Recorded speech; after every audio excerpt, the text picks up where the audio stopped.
ሰላም ጤና ይስጥልን። የጊዮን ዜና መረጃዎችን እነሆ። አርበኛ አስረስ ማረ ስለ ሰሞነኛው የጎጃም ውጊያ እንዲህ ይላል። አብይ አህመድ ስልጣን ከያዘ ወዲህ ትልልቅ ኦፕሬሽን አቅደው አሳክተዋል የተባሉ መኮንኖች የተሳተፉበትን የፋኖ አመራር የመምታት ልዩ ኦፕሬሽን ለ3 ቀናት በአስደናቂ ሁኔታ ለመከላከል ችለናል። በዛሬው ዕለት በጠዋቱ በመልሶ ማጥቃት እንደተለመደው የቡድን መሳሪያን ጨምሮ ክላሽ እንደ ጉድ እያፈስንበት ድል ተቀዳጅተናል። አረመኔው ሰራዊት ቁንጮ አብይ አህመድ ስለከሸፈው ያስገድደው ማሰለፍ እቅድ የህዝቡን ጆሮ በመያዝ በጎን ደግሞ በብርሃኑ ጁላና በለገሰ ቱሉ በኩል ሰበር ዜና ሊያስነግር ያቋመጠበትን ኦፕሬሽን እንደ ጉማ አስነን ሰራዊቱን ገርፈንለታል። ሰከላ ላይ በተሰራው ኦፕሬሽን በመቶዎች የሚቆጠሩ የአረመኔው አገዛዝ የግፍ እስረኞችን ማስለቀቅ ተችሏል። ጠላት ለሳምንታት ያቀደው ይህ ኦፕሬሽን ከየዞች የተወጣጣ ኃይልን በልዩ ስምሪት የያዘ ለመረጃ ለሎጂስቲክና ለተተኳሽ በርካታ ሚሊዮን የተበጀተለት ነበር። ሊከብ መጥቶ ቆራርጠን የከበብነው የአብይ አህመድ አረመኔ አገዛዝ ጠባቂ አንዲት መነኩሴን ጨምሮ 6 ንጹሃንን በመድፍ በመደብደብ ከመግደሉ በስተቀር በወገን ላይ ይህ ነው የሚባል ጉዳት ሳያደርስ በመፈርጠጥ ላይ ነው ሲል ይገልጻል። በተያያዘም የአማራ ፋኖ በጎጃም 8ኛ በላይ ዘለቀ ክፍለ ጦር በሚያስተዳድራቸው ቀጠናዎች ውስጥ በጀግኖቻችን ብርቱ ክንድ አገዛዙ ያቀደው የዋይታ ሰልፍ ሳይሳካ ቀርቷል። አገዛዙ በቢቸና፣ በቁይ፣ በደጀን፣ በየድኋ ከተሞች በየቤተ ክርስቲያኑ የሚገኙ አገልጋይ ካህናትን ለሰልፍ ካልወጣችሁ በሚል ማስፈራሪያ ዛቻ ወደ አስፓልት መንገድ እንዲወጡ አድርገዋል። ከዚህ በተጨማሪም የመንግስት ሰራተኛውን የፊርማ ናሙና ብቻ አስቀምጦ የሚል ማታለያ ቃላት በመጠቀም ለይስሙላ በአስፓልት መንገድ ላይ እንዲታዩ አድርገዋል። ከዚህ ጋር ተያይዞ ደግሞ በየድኋ ከተማ ላይ የአገዛዙ ያሰበውን ሳያሳካ ቀርተዋል። በቢቸና ከተማ ክብራቸውን በነውራቸው አምላካቸው በሆዳቸው በመሸጥ ለአገዛዙ በቆሙ የወረዳ ካቢኔ አባላትና ሚሊሻ አካላት ሰዎችን በመሳደብና በመደብደብ ሰላማዊ ሰልፍ አድርገናል በሚል ሐሰተኛ ቲክቶክ ለቀረጻ ሲሯሯጡ መስተዋላቸውን ማረጋገጥ ችለናል። ለአብነት ያህል በቢቸና ከተማ ባንዳ በላይነህ አባተ፣ አቶ በእውቀት ይርገጥና መሰል ግለሰቦች የአብይ አህመድን የልቅሶን ጉርጉሮ በሚገባ ሲያስተጋቡ መታየታቸውን ማረጋገጥ ተችሏል። የአገዛዙ ኃይል ሊያደርገው ያሰበው ሰልፍ በደጀን፣ በቢቸና፣ የድኋ፣ ቁይ ከተሞች የጠራው ሰልፍ በአማራ ፋኖ በጎጃም 8ኛ በላይ ዘለቀ ክፍለ ጦር ስር በሚገኙ ብርጌዶች እንዳሰበው ሳይሳካለት ቀርቷል። በሸበል በረንታ ወረዳ የድኋ ከተማ የተጠራው ሰልፍ ሽፈራው ገርባው ብርጌድ የድኋ ከተማና አካባቢው ጎባጤ ጎጥ ላይ ባካሄደው የሰርጎ ገቦች ውጊያ በፓትሮል ላይ የነበሩ የአገዛዙ ኃይል ላይ እርምጃ ወስዷል። ሌሎች ህዝብን ሲያስገድዱ የነበሩ ከ4 በላይ የሚሆኑ የአረመኔውን አባላት ቅልጥሙን ሰብሮ ኮማ ውስጥ ገብተዋል። የአገዛዙ ኃይሎች ላይ ጉዳት አርሷል። በዚህ ውጊያም 4 መከላከያ ፓትሮል ላይ እያሉ የተመቱ ሲሆን ከነዚህ ውስጥ አለምነህ ሀሌ አድማስ የተባለ የመከላከያ አመራር እስከ ወዲያኛው ተሸኝቷል። 2 ሚሊሻ ሞተ ሲሆን ከነዚህም ውስጥ ሙልሶ የተባለ አጥባ ልብስ የሚሊሻ በአብሪ ጥይት ፓትሮል ውስጥ ቀርቷል። 5 ቀላልና ከባድ ቁስለኛ ጭኖ ወደ ደጀን ከተማ ለሕክምና መውሰዳቸውም ተረጋግጧል። በዚህ የተበሳጨ የአገዛዙ ወራሪ ኃይል በየድኋ ከተማና አካባቢው ነዋሪ የነበር ወጣት ጎዴ አርጎ የተባለ ግለሰብን ገድሏል። በደባይ ጥላት ግን ወረዳ ቁይ ከተማና አካባቢው ጨንጎርጎጥ፣ አስንዳቡና አጋም ቀበሌ ላይ ደባይ ጮቄ ብርጌድ ባካሄደው ውጊያ በጥላት ኃይል ላይ ከባድ ጉዳት ደርሷል። 2 የአገዛዙ ኃይል አስወግዷል።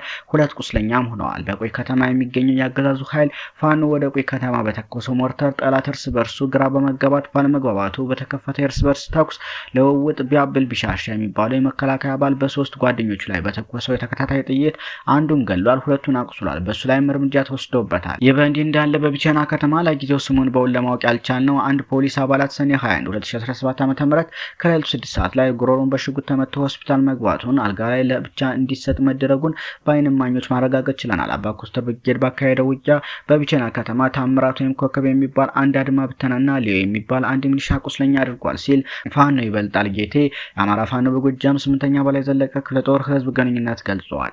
በተመሳሳይ ጊዮን ብርጌድ ከጠላት ጋር እያደረገው ያለው ተጋድሎ 4ኛ ቀኑን ይዟል። በዛሬው ዕለት ጊዮን ብርጌድ 5 ሻለቃዎች መብረቁ ሻለቃ፣ አባገስ ሻለቃ፣ ናዶ ሻለቃ፣ ግጥም ሻለቃና ኃይለ ኢየሱስ አድማሱ ሻለቃ በሚገርም መና በመተሳሰር ጠላትን ሲያሳድዱትና ሲያስጨንቁት ውለዋል።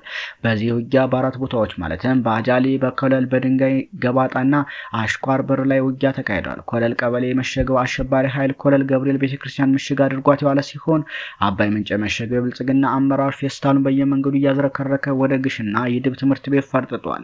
የጊዮን ብርጌድ የድል ውሎችም ከ250 በላይ እስረኛ ሙሉ በሙሉ ማስለቀቅ ተችሏል። ከ10 በላይ የጠላት ኃይል ተደምስሷል። እንዲሁም ደግሞ ቁጥሩ ያልታወቀ የጠላት ኃይልም ቆስሏል።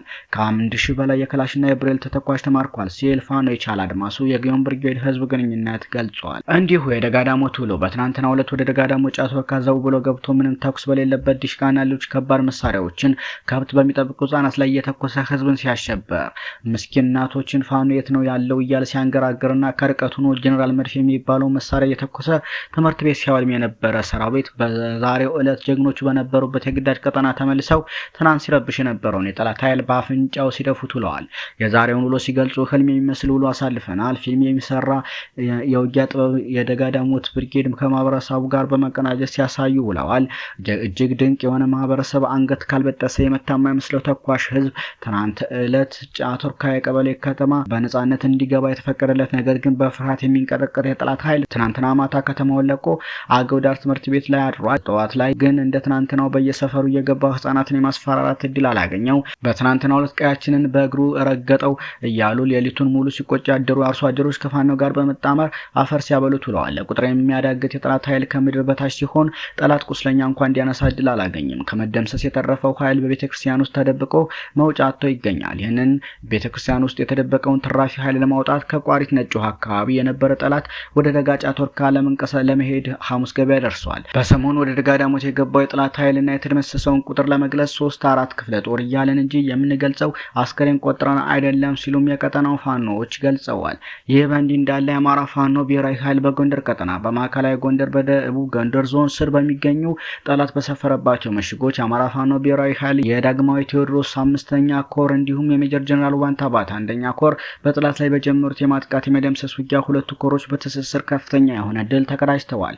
የዳግማዊ ቴዎድሮስ 5ኛ ኮር ሁነቶች የ5ኛ ኮር የጥቁር አንበሳ ክፍለ ጦር የበጋሻው ክፍለ ጦር እና ያሳመነው ብርጌድ የጎንደር ጠቅላይ ግዛት እዝ ያጼዎቹ ክፍለ ጦር አንድ ብርጌድ በጥምረት የጎንደር ዙሪያ ወረዳ ማክሰኝት ከተማን በመቆጣጠር ሰፍሮ የነበረውን ወራሪ ሰራዊት የተደመሰሰ አበበ አስረስ የተባለ የሚሊሻ ኃላፊ ሹመኛን ጨምሮ 32 የቆሰለ ከ20 በላይ የተማረከ 3 የተማረከ የጦር መሳሪያ 2 ብሬን 12 ክላሽ ነፍስ ወከፍ የጦር መሳሪያ በማረክ አስገዳጅ ሰልፍ በመቀልበስና ጎንደር ባህር ዳር ዋና አስፋልት መንገድ በመቆረጥ የተሰጠውን ተልዕኮ ሙሉ በሙሉ አሳክቷል። የ5ኛ ኮር መብረቁ ክፍለ ጦር ደጎማ ከተማ አዋሳኝ የሰፈሩን የጠላት ኃይል የተዋጉ ሲሆን በጠላት ላይ የደረሰው የሰዋዊና ቁሳዊ ጉዳት መረጃው ለጊዜው ማረጋገጥ አልተቻለም።